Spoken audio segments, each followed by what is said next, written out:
olórí ẹgbẹ́ òṣèlú alátakò kú sí àhámọ́ lẹ́yìn oṣù kan wàhálà dé o. ọ̀kan lára àwọn olórí ẹgbẹ́ òṣèlú African Movement for New Independence and Democracy MANIDEM lórílẹ̀‐èdè Cameroon Anicet Eke ti dágbére fáyé o nínú àhámọ́ tí ìjọba orílẹ̀‐èdè náà sọ ọ́ sí lẹ́yìn oṣù kan tó ti wà níbẹ̀. agbẹjọ́rò rẹ̀ àti agbẹjọ́rò òṣèlú MANIDEM ló kéde ikú Anicet láàárọ̀ ọjọ́ kìíní oṣù kejìlá ọdún 2025.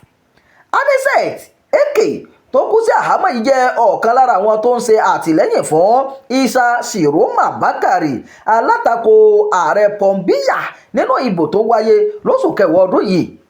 àwọn aláṣẹ ló ṣàdédé gbé Anicet àtàwọn ọmọ ẹgbẹ́ alátakò kan ní Douala tí wọ́n gbé wọn lọ sí àhámọ́ ní olú ìlú Cameroon tí í ṣe Yaoundé.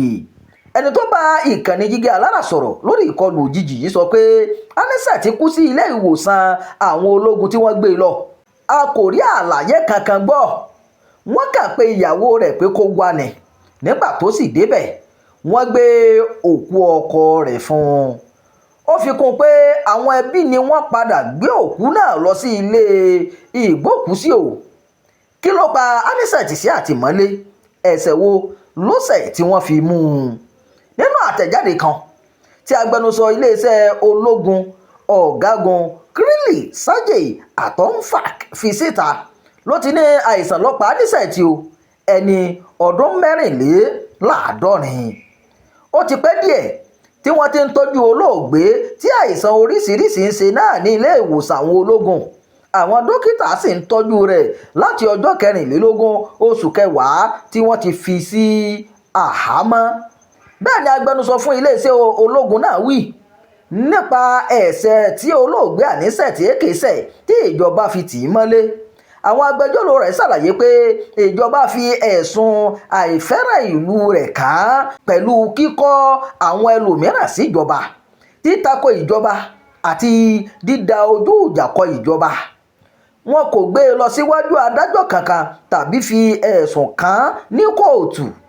ọ̀kan lára àwọn lọ́ọ̀yà olóògbé Hippolyte Meli ló sọ bẹ́ẹ̀ lójú òpó ayélujára. ó ṣàpèjúwe àtìmọ́lé Anicet olórí ẹgbẹ́ MANIDEM bíi èyí tó lòdì sófin o.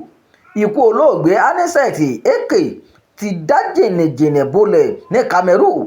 bẹ́ẹ̀ ni ọ̀pọ̀ alátìlẹyìn rẹ̀ ni wọ́n ti kóra jọ sí olú ilé ẹgbẹ́ náà tó wà ní Douala láti kẹ́dùn rẹ̀ o. bákan náà ni ẹgbẹ́ rẹ̀ ti kéde pé àwọn agbófinró ti yí ilé olórí ẹgbẹ́ tó kú sí àhámọ́ náà po. nígbà ayé rẹ̀ Anicet Eke kọ́kọ́ ṣe àtìlẹ́yìn fún Maurice Kamto láti di ààrẹ. ṣùgbọ́n àjọ elétò ìdìbò Cameroon ELCAM kò gba Kamto wọlé. wọ́n ní ẹgbẹ́ náà fa èèyàn kalẹ̀ ju ẹyọ kan lọ.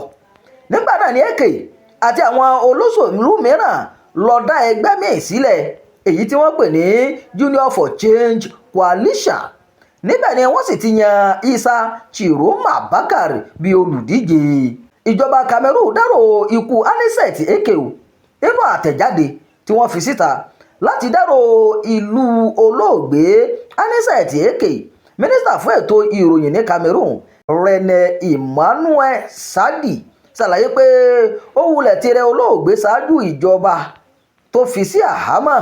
ó ní oríṣiríṣi àìsàn ló ti ń ṣe olóṣèlú náà kó tó dé àtìmọ́lé lọ́jọ́ 24 oṣù kẹwàá tó sì padà já sí ikú lóṣù kejìlá.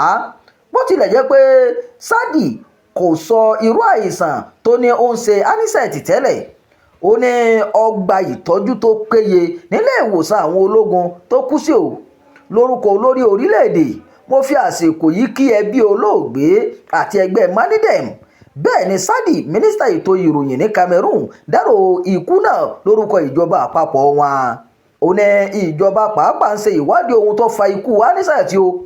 bákan náà ni wọ́n ní kí aráàlú ṣọ́ra lórí ìkáyàsókè nítorí ikú Anicet Eke kó má sì ṣe di rògbòdìyàn kankan.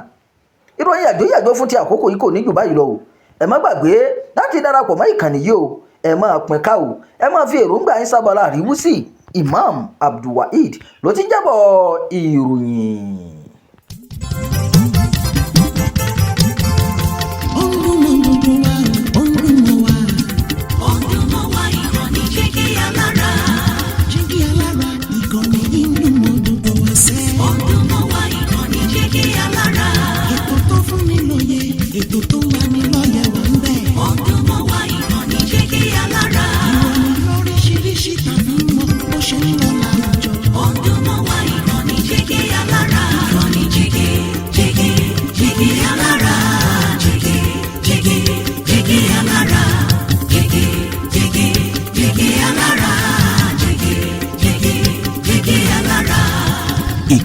jígí alára kẹrìnlélógún bàbá gbogbo.